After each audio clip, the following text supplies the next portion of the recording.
En cuanto a la etiología del hipotiroidismo, el hipotiroidismo puede dividirse en primario o secundario. En el caso del primario, decimos hipotiroidismo primario, cuando el problema está en la tiroides. O sea, hay algo en la tiroides que ha hecho que ese paciente no fabrique hormona tiroidea de manera adecuada. ¿Cuáles son las causas de hipotiroidismo primario? La causa autoinmune a la cabeza, la A de autoinmune, donde vamos a tener que el paciente fabrica anticuerpos generalmente contra la peroxidasa tiroidea. Y esto está en relación a una patología que luego vamos a ver en la tiroiditis, que es el Hashimoto. Esta de aquí, chicos, es la causa más frecuente en la actualidad de hipotiroidismo. O sea, tanto en el hiper como en el hipo, la causa más frecuente es el autoinmune, ¿no? En el hiper era el Graves, en el autoinmune vendría a ser el Hashimoto, ¿no? En el caso, la segunda causa, que antes era una causa importante en nuestro país, ahora ya no porque se ha ayudado la sal, es el déficit de yodo, ¿no? Acuérdense que el yodo es importante para la síntesis de hormonas tiroideas, entonces si hay déficit de yodo, definitivamente vamos a encontrar que puede haber hipotiroidismo. Entonces, estos pacientes no solamente van a, o la deficiencia de yodo no solo va a estar asociado a hipotiroidismo, sino acuérdense ustedes también que la deficiencia de yodo va a estar asociada al famoso bocio endémico. O sea, hay muchos pacientes que tienen o van a presentar, que tienen deficiencia de yodo, que van a presentar no solo hipotiroidismo, sino miren el crecimiento de la glándula tiroidea denominado bocio endémico. Cuando encuentran un bocio en una zona en la cual está confirmado que hay deficiencia de yodo, a ese bocio se llama bocio endémico, como el que ven aquí en la señora en la foto. Y lo otro que también está muy relacionado, estuvo muy relacionado al déficit de yodo, es el famoso cretinismo. ¿Qué cosa es el cretinismo? El cretinismo son las manifestaciones que se presentan por la deficiencia de yodo y por la disminución de la función tiroidea en los niños. Había dicho yo que las hormonas tiroideas son importantísimas en el desarrollo psicomotor del paciente. Entonces, ¿cómo se presenta el paciente con cretinismo? El niño con cretinismo, talla baja, asociado a retraso en el desarrollo psicomotor. El paciente tiene retardo mental, hay alteraciones en cuanto a su desarrollo, y vamos a ver que esta niña que tiene 6 años, ustedes la ven, no parece de 6 años, tiene talla baja, se nota que su desarrollo psicomotor no es adecuado para los 6 años que tiene esa niña, y eso se denomina cretinismo. La otra causa de hipotiroidismo primario vendría a ser el congénito, que eso también lo marco porque han preguntado mucho en los exámenes de vecindad. Acuérdense, de ENAM. Acuérdense ustedes que en el hipotiroidismo congénito va a tener ciertamente síntomas como el hipotiroidismo general que habíamos visto anteriormente en la lámina anterior. Sin embargo, hay algunas características clínicas que van a estar relacionadas específicamente con el hipotiroidismo congénito. ¿Cuáles son? Vamos a tener un paciente que tiene macrosomía fetal, ¿no? Vamos a encontrar que este niño puede tener ictericia prolongada. Vamos a encontrar que también se nos va a mencionar la famosa hernia umbilical en estos pacientes. Miren ustedes la carita de este niño, la macroglossia. Si yo le palpo las fontanelas, vamos a tener que las fontanelas son amplias. Este niño, su mami le va a querer dar de lactar, va a tener pobre succión. Y cuando llore de hambre, va a tener llanto ronco.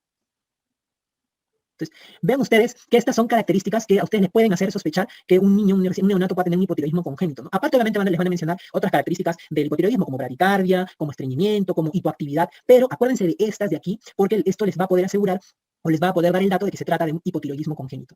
Otros casos de hipotiroidismo primario están todas las causas ablativas. ¿Qué significa ablativas? Aquellas en las cuales se haya, por ejemplo, hecho una cirugía y se haya retirado la tiroides, o pacientes que han sido sometidos a yodo 131, tenían hiper, les dieron yodo 131 y pasaron al hipotiroidismo, porque se ablacionó, se destruyó la glándula tiroidea.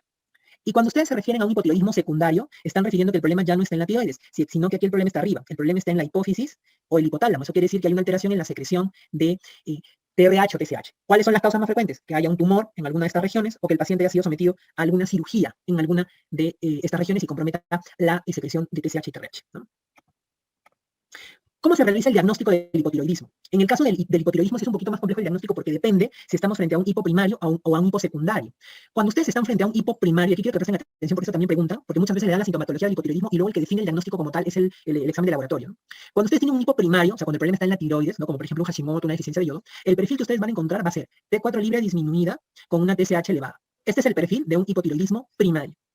En un hipotiroidismo secundario, es decir, cuando el problema está arriba, ¿no? Lo que vamos a encontrar es T4 libre disminuida, pero la TSH va a estar disminuida o en algunos casos anormalmente normal.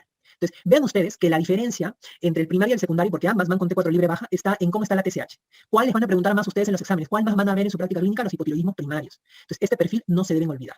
Sin embargo, existe una situación dentro del hipotiroidismo primario que se denomina hipotiroidismo subclínico. ¿Qué cosa es el hipotiroidismo subclínico? El hipotiroidismo subclínico es un hipotiroidismo, digamos, que recién se está instalando. Es un hipotiroidismo leve, un hipotiroidismo primario que recién está comenzando.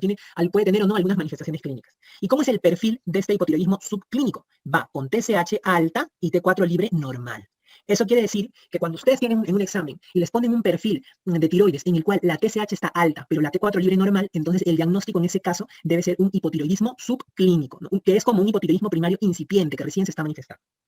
¿Cómo se hace el tratamiento del hipotiroidismo? Obviamente hay que darle lo que le falta. En este caso le damos entonces levotiroxina. La levotiroxina es el tratamiento de elección. Ustedes van a ver que en el mercado también hay, aparte de levotiroxina, que es T4, levotironina, que es T3, pero este no es de elección. El de elección es la levotiroxina. Y la dosis que va a recibir el paciente va a depender mucho de la situación en la que se encuentra. Si se trata de un hipotiroidismo manifiesto, o sea, un hipotiroidismo primario o secundario manifiesto con estas alteraciones que hemos visto en el perfil, entonces generalmente se dan dosis de levotiroxina que van de 50 a 100 microgramos por día, dosis inicial. Y si se trata de un hipotiroidismo subclínico, generalmente las dosis van de 25 a 50 microgramos al día. Y en el caso del famoso congénito, que es el hipotiroidismo congénito que habíamos hablado en la lámina anterior de causa, aquí la dosis es por kilo de peso. General, la dosis que se maneja es de 10 a 15 microgramos por kilo día. Aquí se utiliza más la dosis por kilo de peso. Acuérdense que para monitorizar el tratamiento de un paciente con levotiroxina, lo que nosotros vamos a pedir principalmente es TSH. TSH se utiliza para el monitoreo. En el caso, básicamente, del hipotiroidismo primario y secundario, lo que se va a utilizar es TSH, que son los casos en que ustedes más van a tener, son hipoprimario y hiposubclínico. Entonces, si ustedes tienen esos pacientes, el monitoreo no es necesario que le pidan TSH y T4 siempre, puede ser simplemente con TSH, donde se busca normalizar el valor de TSH. Y en el caso de crisis mixedematosa, que es este hiposevero, el tratamiento sí es un poquito especial. Aquí tenemos que en el paciente se van a utilizar levotiroxina a altas dosis, pero antes de darle la levotiroxina a altas dosis a mi paciente, siempre voy a dar glucocorticoides endovenoso, ¿no? Generalmente damos hidrocortisona dosis de estrés. Doctor, ¿pero por qué le va a dar usted hidrocortisona o glucocorticoide al paciente que tiene un hiposevero? ¿Qué tiene que ver? Lo que pasa es que muchos pacientes con crisis mixedematosa tienen asociada una insuficiencia adrenal.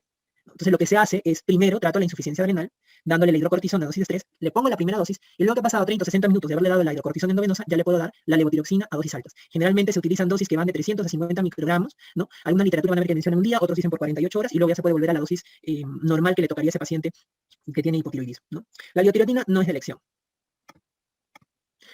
Luego tenemos lo que es bocio y nódulo tiroideo. En el caso de bocio, cuando nosotros hablamos de bocio, estamos hablando de un aumento en el tamaño de la glándula tiroides. Ese bocio ustedes lo pueden dividir en cuanto a sus características o a su producción hormonal. En el caso de las características, vamos a ver que el bocio puede ser un bocio difuso, como ustedes ven en la imagen. Eso quiere decir que hay un incremento regular, de forma regular. Ven ustedes cómo yo le dibujo la tiroides de la paciente es lisita, ¿no? Ha crecido de forma regular la tiroides. Eso se llama bocio difuso, como hay en el Graves, por ejemplo. Puede ser que sea un incremento de la glándula tiroidea a predominio de un solo lado porque hay un solo nódulo. Vean ustedes que yo aquí le puedo dibujar el nódulo a la paciente. Entonces, a eso nosotros le llamamos bocio nodular o simplemente nódulo único. Y puede ser que la glándula tiroides haya crecido porque hay múltiples nódulos. Ven acá, dibujo yo uno, dibujo dos, dibujo tres, por aquí hay otro. Entonces es un bocio multinodular. Hay varios nódulos. Pero también el bocio puede dividirse de acuerdo a su producción hormonal. Puede ser un bocio hipofuncionante, como por ejemplo, vean ustedes aquí, esta paciente que tiene deficiencia de yodo, tiene un bocio que asociado a hipotiroidismo, hipofuncionante. Puede ser un bocio normofuncionante, eso quiere decir que la paciente tiene bocio, pero la tiroides está funcionando bien. O puede ser un hiperfuncionante, como sucede en esta imagen, miren, característica que ustedes ya reconocen desde lo lejos, que es la enfermedad de Graves. La enfermedad de Graves es un bocio hiperfuncionante. Esto quiere decir, chicos, que no todo bocio implica alteración en la función de la tiroides, ni tampoco todo bocio implica la presencia de nódulos. Es por eso que cuando ustedes tienen un paciente que tiene bocio, ¿no? Cuando están frente a un paciente que tiene bocio, siempre se le tiene que pedir su ecografía de tiroides, que es lo que me ayuda a ver mejor la tiroides, a evaluar mejor la tiroides, y su perfil tiroideo, para ver de qué tipo de bocio estamos hablando. Entonces, es importante que tengan en consideración eso. En el caso del nódulo tiroideo, el nódulo tiroideo nosotros lo podemos definir de manera práctica como una tumoración, ¿no? Como una lesión, una tumoración, que es dependiente de la glándula tiroidea, ¿no? Ustedes ven ahí que yo les he puesto la definición de la Asociación Americana de Tiroides, que habla más de un concepto ecográfico, imagenológico, perdón, donde dice que es una lesión intratiroidea que es radiológicamente diferente al resto del parénquima tiroideo adyacente. Es una definición más por imagen, pero si yo quiero hacer una definición clínica, ya que es un tumor que yo encuentro que es dependiente de la glándula tiroides. Cuando ustedes tienen un nódulo tiroideo, chicos, y esto es importante en cuanto al estudio del nódulo tiroideo, entonces ustedes pueden estudiar en este nódulo tiroideo la función, si está asociado a alguna alteración de la función de la tiroides, la forma de este nódulo tiroideo y la histología de este nódulo tiroideo. Para estudiar la función del nódulo tiroideo, el examen que hay que pedir es el perfil tiroideo, para ver si ese nódulo tiroideo se asocia a hipotiroidismo o a lo mejor la función tiroidea está normal. Para evaluar la forma de la tiroides, acuérdense, el mejor examen para evaluar la tiroides de imagen es la ecografía. Ese es el examen de elección. Por ahí alguno de ustedes dirá, pero doctor, yo he visto que antes se decía que había que también pedir gammografía cuando hay un nódulo tiroideo. Lo que tienen que saber ustedes es que la gammografía, que es un examen que no solamente ayuda a ver la forma del nódulo, sino la función, solamente se va a pedir, en la actualidad, solamente está indicado si la TSH está baja. ¿Eso qué quiere decir? Que solamente está indicado si mi paciente está cursando o tiene una sospecha de un hipertiroidismo. ¿Por qué? Porque si mi paciente tiene un nódulo y tiene hipertiroidismo, yo tengo que saber por la gammografía si ese nódulo tiroideo es el responsable de este hipertiroidismo. Y el único examen que me va a definir si ese nódulo es hiperfuncionante es la gammografía. Entonces, gammografía no se utiliza en todos los nódulos tiroideos, solamente se utiliza cuando la TSH está baja, es decir, cuando yo sospecho que mi paciente tiene un hiperasociado. La tomografía y la resonancia, chicos, yo solamente lo voy a pedir si es que mi nódulo fuera un nódulo muy grande que está comprometiendo estructuras vecinas, ¿no? Esófago, tráquea, y yo quiero evaluar la extensión o el compromiso hacia esos órganos. Pero para evaluar el nódulo tiroideo en sí va a ser la ecografía. Este es el examen principal. Entonces, cuando ustedes tengan un nódulo tiroideo, tienen que pedir siempre perfil tiroideo y tienen que pedir ecografía. No se les puede pasar eso. Y si ya ustedes ven que a este nódulo tiroideo, su perfil tiroideo le sale que tiene hipertiroidismo, o sea que la TSH está baja, ya le pedirán gammografía. Solo en ese caso. Doctor, ¿y la BAF? ¿Qué cosa es la BAF? Y acá también lo marco. La BAF, chicos, es biopsia por aspiración con aguja fina. Biopsia por aspiración con aguja fina. O sea, voy a tomar una biopsia utilizando una hojita muy chiquitita del nódulo tiroideo, ¿no? Esta biopsia por aspiración con aguja fina es el único examen que me va a permitir dar el diagnóstico definitivo de qué cosa es ese nódulo. Entonces, ustedes me preguntan, ¿qué examen te dice si ese nódulo es bueno o malo? el único examen que me puede decir es la BAF, ¿no? Sin embargo, no todos los nódulos van a biopsia por aspiración con agua fina. Entonces, ¿qué nódulos van a biopsia con aspiración con agua fina? Y aquí viene lo que ustedes también tienen que saber. ¿Cuáles son los factores de riesgo de malignidad? Un nódulo tiroideo se va a biopsiar mientras mayor riesgo de malignidad tenga ese nódulo. ¿Y cuáles son estos factores de riesgo de malignidad? Pueden ser clínicos o pueden ser ecográficos. En el caso de los clínicos, un nódulo tiroideo puede ser maligno, tiene alto riesgo de ser maligno si es que el nódulo es un nódulo pétreo, si es que el nódulo es un nódulo fijo a estructuras profundas, ¿no? Estructuras. Si es que está asociado a este nódulo a síntomas compresivos, o sea, el paciente se queja de disfonía, de disfagia, de disnea, ¿no? Si este nódulo tiroideo asocia a adenopatías cervicales sospechosas, ¿no? Acuérdense que las adenopatías cervicales sospechosas de malignidad también son pétreas, poco móviles, fijas, ¿no? O si el paciente tiene en la familia antecedentes de cáncer de tiroides, mamá, papá, hermanos tienen cáncer de tiroides, entonces yo prefiero, o ese nódulo tiene alto riesgo de ser maligno por el antecedente familiar, o si el paciente en su infancia ha estado expuesto a radiación. Vamos a ver luego que un tipo de cáncer de tiroides está en relación con la radiación, entonces es importante también tener este dato. Eso me puede hacer sospechar que ese nódulo podría ser maligno. Y los factores de riesgo ecográficos están cobrando mucha preponderancia en los últimos años, ¿no? Incluso se han creado sistemas como el TRADS, parecido a lo que hay en la mama, que es BRADS, en la tiroides hay TRADS, ¿no? Y entonces ustedes tienen que recordar cuáles son los signos ecográficos que pueden haber en un informe de ecografía que van a sugerir malignidad. Generalmente se trata de un nódulo sólido hipoecogénico, ¿ya? Hipoecogénico se refiere al color del nodulito. Vean ustedes aquí, por ejemplo, en esta imagen, la tiroides es un poquito más gris, así como ven, como está acá en esta zona que estoy marcando, así de gris en la tiroides. Cuando el nódulo es más oscurito, vean, por ejemplo, este nódulo es medio así, más negrito, tiene zonas negritas. Cuando el nódulo es más oscurito, eso se llama hipoecogénico. La presencia de microcalcificaciones, que son como puntitos blanquitos dentro del nódulo, ¿ya? Que el nódulo tenga bordes irregulares, que el nódulo se extienda fuera de la tiroides, extensión extratiroidea, o que el nódulo sea más alto que ancho en la imagen de la ecografía. Entonces, si ustedes ven estas descripciones en un examen, entonces ese nódulo es altamente sospechoso de malignidad. Entonces, mientras más características de malignidad tenga el nódulo por la ecografía, entonces con mayor razón ese nódulo va a tener que ir abajo. Por ejemplo, vean este nódulo. Este nódulo es un nódulo irregular, vean ustedes, es un nódulo hipoecogénico. Vean ustedes, en este borde de acá, se está saliendo por fuera de la tiroides, miren. Entonces, este nódulo tiene grandes, y es un nódulo sólido, entonces tiene grandes chances de ser un nódulo maligno. Entonces, cuando el nódulo tiene grandes chances de ser un nódulo maligno, este nódulo se biopsia cuando tiene 1 centímetro o más. Ese es el punto de corte, 1 centímetro. Vean ustedes que conforme avanzan las imágenes ya van teniendo menos características de malignidad. Por ejemplo, este nódulo es un nódulo hipoecogénico, sí, porque es más oscurito que la tiroides, pero es un nódulo regular, por ejemplo, no hay microcalcificaciones. Vean este nódulo de acá, también es un nódulo regular, ya no es hipoecogénico, sino más bien es más blanquito que la tiroides, entonces es un nódulo hiperecogénico. O vean este nódulo que tiene parte agüita, parte sólido, ¿no? Y vean este nódulo que es pura agua, entonces es un quiste tiroideo. Entonces, conforme menos características de malignidad tenga el nódulo, entonces va a ser la indicación de biopsia, pues obviamente no va a ser tan marcada como un nódulo que tiene todas las características, ¿no? Por ejemplo, en el caso de este nódulo, probablemente también lo biopsiaré cuando tenga más de 1 centímetro, porque es hipoecogénico y sólido. En el caso de estos nódulos, serán probablemente cuando el tamaño es mayor o igual a 1.5, o mayor o igual a 2 centímetros, si es que es parte sólido o parte líquido. Y cuando el nódulo es totalmente agua, así que ustedes lo ven totalmente negrito, es un quiste, entonces esto no se biopsia. Los quistes no se biopsian. Entonces, la necesidad de biopsia va a estar determinada por el número o por los factores de riesgo de malignidad que tenga el paciente, ¿no? Asociado. Y la importancia de estudiar el nódulo tiroideo va a estar en relación precisamente porque este nódulo puede ser un cáncer de tiroides, ¿no? Entonces, ustedes tienen que saber que el cáncer de tiroides puede ser primario o puede ser secundario si se trata de alguna metástasis a la tiroides. Las metástasis a la tiroides son raras realmente. Generalmente los tumores de mama, de pulmón y de riñón son los que más hacen metástasis a la tiroides, pero como les digo, son raros. Entonces, no tenemos que enfocar nosotros en los primarios. Acá tenemos que enfocarnos nosotros, nuestra atención. Y sobre todo en el papilar que está marcado con el fénix y con color rojo, ¿no? Tenemos papilar, folicular, anaplásico, medular y linfoma. ¿Cuál es el origen de estos cánceres de tiroides? El papilar, el folicular y el anaplásico, todos ellos se derivan de la célula folicular, o sea, de esa célula que forma el folículo tiroideo. El cáncer medular de tiroides se va a derivar de la célula parafolicular y el linfoma, obviamente, del tejido linfoide. ¿Cuál es la epidemiología de estos tipos de cáncer? Todos los tipos de cáncer de tiroides, como la patología tiroidea, es más frecuente en mujeres, siempre es más frecuente en mujeres. El cáncer papilar de tiroides generalmente afecta a personas más jóvenes, generalmente pueden ir de entre 20 a 40 a 50 años, más o menos es el pico de incidencia del cáncer papilar de tiroides, ¿no? En cambio, el cáncer folicular de tiroides afecta a pacientes un poquito más de mayor edad, 50 a 60 años generalmente. El anaplásico, generalmente a personas adultos mayores de 60 años. El medular puede ir entre los 45 y 55 años aproximadamente el mayor pico. Y en el caso del linfoma también, generalmente adultos mayores de 60 a 70 años. El cáncer papilar de tiroides es un cáncer que está relacionado a radiación. Entonces, pacientes que tienen antecedentes de radiación en la infancia está muy relacionado al tema del cáncer papilar de tiroides. El cáncer folicular, por ejemplo, está asociado a personas que vienen de zonas donde ha habido yodo deficiencia. Pacientes que en su infancia han tenido yodo deficiencia tienen riesgo de este cáncer, de que el nódulo sea un cáncer folicular. Y en el caso del linfoma, acuérdense que un factor de riesgo para el desarrollo del linfoma es la famosa tiroiditis de Hashimoto, de la cual vamos a hablar en la siguiente lámina, tiroiditis. Entonces, vean ustedes que hay ciertos factores de riesgo para los distintos tipos de cáncer de tiroides. En cuanto a la clínica, en el cáncer papilar, generalmente este cáncer papilar se trata de un nódulo que tiene crecimiento lento. O sea, la paciente tiene el nódulo ya de varios años y el nódulo crece de manera lenta, ¿no? Este cáncer tiene diseminación de tipo linfática, por eso es que es frecuente que estos pacientes al momento de la evaluación se presenten con adenopatías cervicales, ¿no? Y este cáncer papilar de tiroides tiene baja mortalidad, pero tiene alta recurrencia, entonces hay que siempre estar vigilando al paciente. Este cáncer papilar de tiroides es el cáncer de tiroides más frecuente, y de hecho es el que tiene también mejor pronóstico, porque la mortalidad es muy bajita en este tipo de cáncer, ¿no? El cáncer folicular, por otro lado, ¿no? También tiene un crecimiento que podríamos considerar como lento, al igual que el papilar, pero la diferencia es que la diseminación que tiene el carcinoma folicular es una diseminación hematógena, de tal manera que hay mayor probabilidad de que los cánceres foliculares hagan MET a distancia. Estos de aquí también tienen una mortalidad baja y alta recurrencia. Sin embargo, la mortalidad es un poco mayor a la que tiene el papilar. Mayor mortalidad que el papilar. En el caso del anaplásico, son tumores que crecen rápidamente, tienen un crecimiento rápido.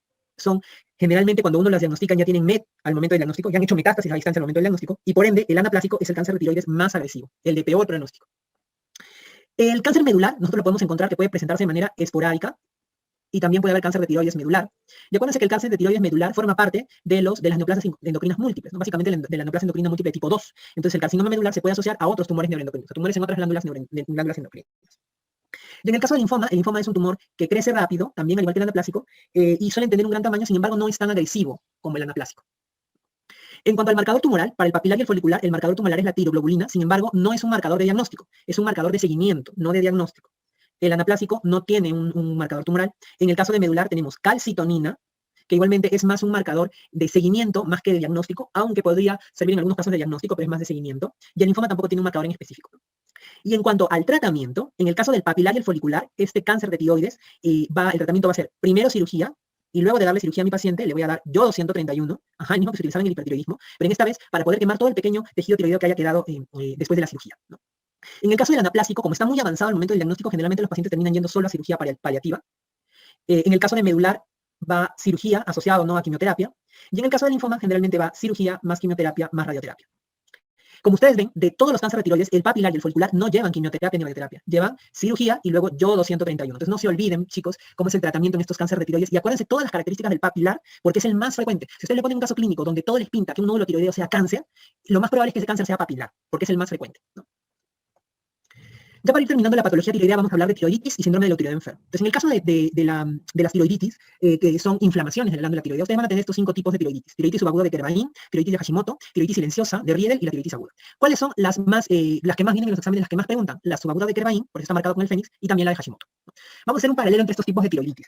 En el caso de la tiroiditis subaguda de Kervain, la etiología realmente no es conocida, no hay una etiología conocida exactamente. Sin embargo, estos pacientes tienen como antecedente generalmente haber tenido una infección viral previa antes del desarrollo de la tiroiditis, de tal manera que han tenido prodromos de fiebre, malestar general, etc., ¿no? En el caso del Hashimoto, la etiología es autoinmune, ya lo habíamos dicho, aquí se forman anticuerpos contra la peroxidasa tiroidea, anti-PPO. La silenciosa también es de origen autoinmune, ¿no? La Riedel no tiene una etiología conocida realmente, y en el caso de la aguda se trata de una tiroiditis de etiología infecciosa, una infección bacteriana. En cuanto a la clínica de estas tiroiditis, la subaguda de Kervain tiene una clínica muy característica que ustedes no pueden olvidar, ¿no? El paciente se va a presentar con un bocio que es característicamente doloroso, ¿no? Y a este bocio doloroso se le va a asociar una trifase. ¿Cuál es esta trifase de la subaguda de Kervain? El paciente va a iniciar con síntomas de hipertiroidismo, luego va a pasar a síntomas de hipotiroidismo y luego el paciente va a tener una función tiroidea normal, es decir, va a ser eutiroideo. Eutiroideo significa que la función tiroidea está normal. Entonces, cuando ustedes ven un paciente que les hablan de la presencia de un bocio doloroso, no le pueden ni tocar la tiroides al paciente, y aparte ha empezado con síntomas de hiper, luego hace síntomas de hipo y luego está eutiroideo, entonces eso probablemente se trata de una tiroiditis subaguda de Kervain. Vean ustedes el Hashimoto, ¿cuál es la diferencia? Ven acá. El Hashimoto puede tener también bocio, pero el bocio en este caso es no doloroso, ¿ya? Aunque algunos pacientes no pueden tener bocio, sino más bien tienen atrofia tiroidea. O sea, no siempre el Hashimoto va con bocio, puede ir con atrofia. Pero si hay bocio, el bocio es no doloroso. Y los pacientes con Hashimoto no hacen trifase, sino los pacientes con Hashimoto hacen hipotiroidismo, ¿no? En etapas iniciales del Hashimoto puede ser que ustedes, la función tiroidea todavía esté normal, pero con el paso de los años el paciente puede desarrollar hipotiroidismo. Entonces vean la diferencia clara que hay entre la de Kervain y la de Hashimoto. La clínica es totalmente diferente. La silenciosa, tienen que tener ustedes en consideración que cuando les presentan el caso clínico, va a ser una paciente que se va a encontrar en un estadio posparto, una mujer posparto. Por eso también se le conoce como tiroiditis posparto.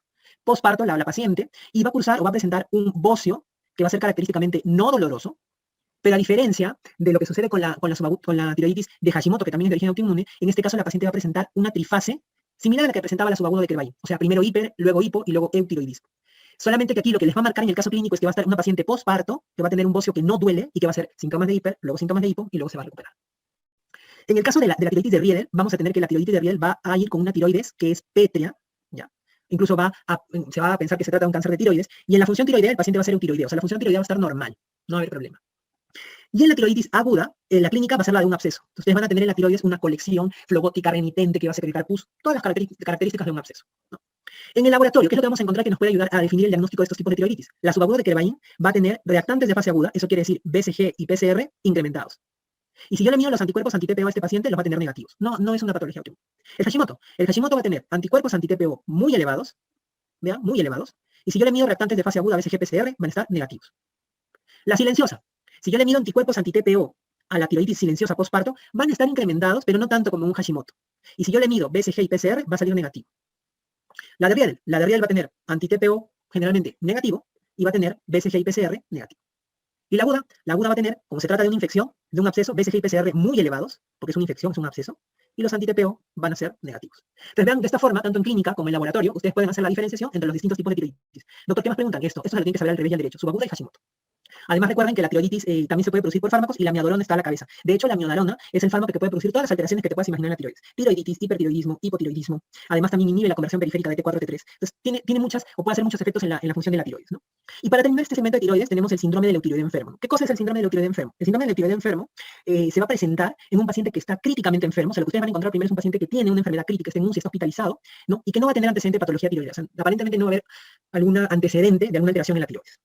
¿Qué pasa? A este paciente que está hospitalizado en pabellón de medicina, en la UCI, en intermedios, le piden un perfil tiroideo. Le piden un perfil tiroideo porque tal vez están sospechando que por ahí alguno de los síntomas pueden deberse a una patología tiroidea. Entonces, le hacen el perfil tiroideo y ¿qué es lo que encuentran? Encuentran una TSH que está normal, una T4 normal y una T3 baja. Entonces dicen, tiene T3 baja, no, tiene hipotiroidismo. Ya ustedes saben por la clase de hoy día que este no es el perfil de un hipotiroidismo. Habíamos dicho que en el hipotiroidismo vamos a tener TSH, generalmente en el primario TSH alta con T4 libre baja, ¿no? O si es un subclínico TSH alta con T4 libre normal. Pero este no es el perfil de un hipotiroidismo, solamente la T3 está baja. Entonces, ¿a qué se debe esta T3 que está baja? Lo que pasa es que en el paciente que está críticamente enfermo, ¿qué pasa? La T4, en vez de convertirse a una T3 activa, se convierte a una T3 reversa.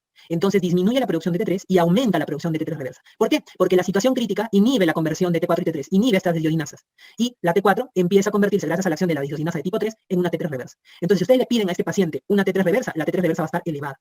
Entonces, el perfil TSH normal, T4 normal, T3 baja, T3 reversa alta, hace referencia a un síndrome del eutiroideo enfermo y se presenta en un paciente que está críticamente enfermo. ¿Se da levotiroxina a este paciente? No, no se trata. Simplemente se observa y se hace seguimiento al alta en unos 3 o 6 meses, ¿no? Entonces, hasta aquí hemos terminado la parte de tiroides, chicos. Voy a responder algunas preguntas que me han hecho por aquí sus compañeros con respecto a tiroides.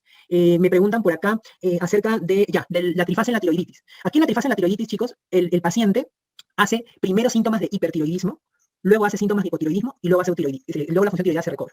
Les voy a poner un ejemplo, ¿no? Imagínense un caso clínico que les ponen ustedes, paciente varón de 45 años que ingresa a consulta por incremento de la glándula tiroidea, o sea, tiene bocio, doloroso, muy doloroso el bocio, y que empieza con palpitaciones, tremor distal, ansiedad, que luego de algunas semanas desaparecen y más bien presenta cansancio, bradicardia, astenia, ¿no? ¿Cuál es el diagnóstico más probable? Entonces, es un paciente que está ingresando con un bocio doloroso y que encima ha hecho primero síntomas de hiper, luego síntomas de hipo. A esa variación es a lo que me refiero con que cambia entre hiper, hipo y luego eutiroidismo, ¿no? Pues eso tienen que tenerlo en consideración. Luego me preguntan por aquí que si las tomografías y la gamografía cuentan como radiación para el cáncer papilar. No, hace referencia a los tratamientos de tipo radioterapia en la infancia, radioterapia a nivel cervical y torácica, ¿no? El hipertiroidismo también puede ser subclínico, primario y secundario, pero no se los pongo porque eso es para especialistas. No sé, yo les aconsejo algo, chicos. Ustedes lo que tienen que saber ahorita es lo que les va a servir para su vida diaria como médicos en general y para los exámenes de salud que ustedes van a enfrentar. No les van a poner un caso de hipertiroidismo secundario, hipertiroidismo subclínico. Pero no gasten esfuerzo en eso. Eso es un tema más de especialidad. No siempre se trata de hipotiroidismo subclínicos, tiene solamente indicaciones de tratamiento, generalmente en pacientes jóvenes, cuando la TSH está más de 10, cuando hay anticuerpos anti-TPO positivos, cuando el paciente tiene sintomatología o cuando hay bocio, y en aquellas mujeres que desean gestar. En el hipotiroidismo se pueden utilizar yoduros, sí se puede utilizar yoduros, en ese caso los yoduros, el yoduro inorgánico lo que hace es disminuir la producción de hormona tiroidea, pero no se usa de rutina. Se utiliza más en la tormenta tiroidea o en algunos casos especiales en los cuales el paciente no tolera los distintos medicamentos, ¿no? La organificación en el proceso de la síntesis de hormonas tiroideas es el proceso por el cual el residuo de tirosina de la tiroglobulina se yoda, o sea, se le acopla el yodo al residuo de tirosina, ¿no? No tiene importancia que te sepas cuáles son los núcleos donde se fabrica la TRH, no lo van a preguntar. Riedel es tiroides pétrea, la tiroides se vuelve pétrea, como una piedra, y no hay alteración de la función tiroidea, es normal, ¿no? Zonas de deficiencia de yodo en nuestro país, toda la zona de la sierra sobre todo, aunque ya realmente es muy poco, ¿no?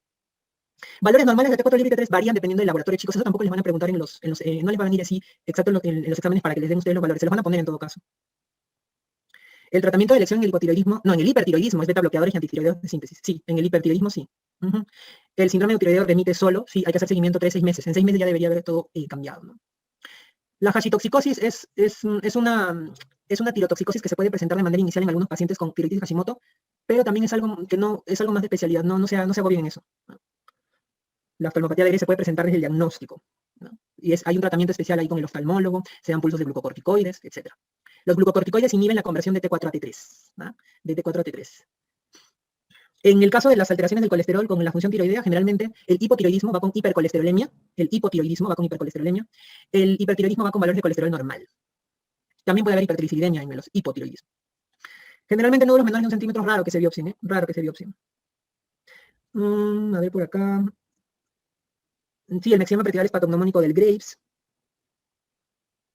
El codo mixematoso, los valores de TSH varían realmente, ¿no? No necesariamente tienen que estar muy altos. El monitoreo del hipotiroidismo es con TSH. TSH.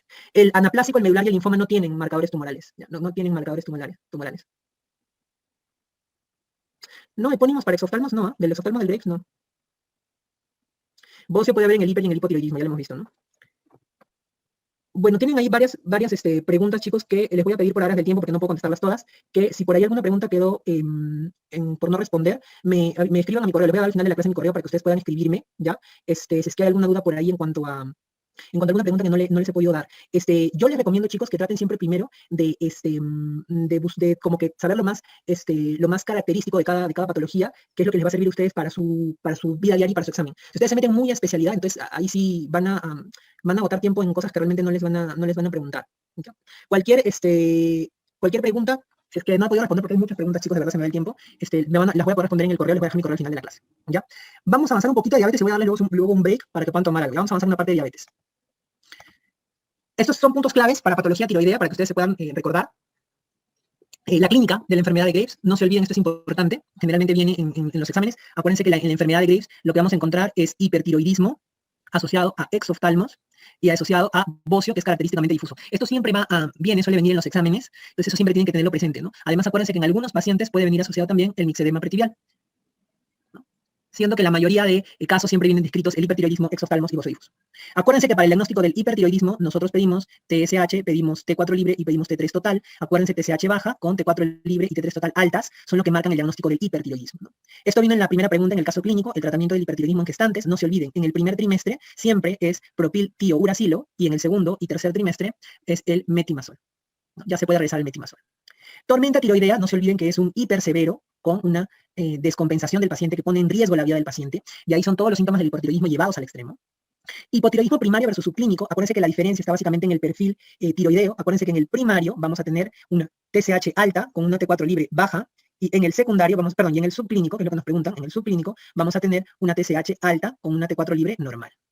Tratamiento de crisis mixematosa, acuérdense que la crisis mixematosa es un hipo severo, ¿no? Y en este caso siempre es, primero le doy glucocorticoides endovenosos. Acuérdense que en este caso el glucocorticoide inhibe la conversión le damos glucocorticoides en este caso al paciente, porque muchos pacientes que tienen crisis mixematosa tienen una insuficiencia adrenal asociada, por eso primero le doy los glucocorticoides endovenosos y luego le voy a dar las levotiroxinas a dosis altas, ¿no?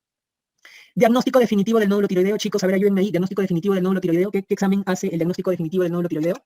¿Con qué podemos saber si el nódulo tiroideo es exacto? El diagnóstico del nódulo tiroideo definitivo lo va a dar la BAF. Sin embargo, no todos los pacientes van a ir a BAF. Va a depender de las características ecográficas. Les hablaba yo del TIRAX, por ahí me preguntaron, doctor, ¿va a venir el TIRAX en el examen? No, eso es de especialidad. Pero sí lo que les van a venir en un examen, le van a poner las características ecográficas, las características clínicas. Eso sí tienen que aprenderse. Las microcalcificaciones, la hipocogenicidad, que el nódulo sea duro, petro, que esté asociado a síntomas compresivos, ¿no? ¿Cuál es el cáncer de tiroides más frecuente, chicos? También lo vimos. A ver si me ayudan en esta respuesta, que es bastante sencilla. Exacto, el cáncer de tiroides más frecuente es el papilar. ¿No? El papilar.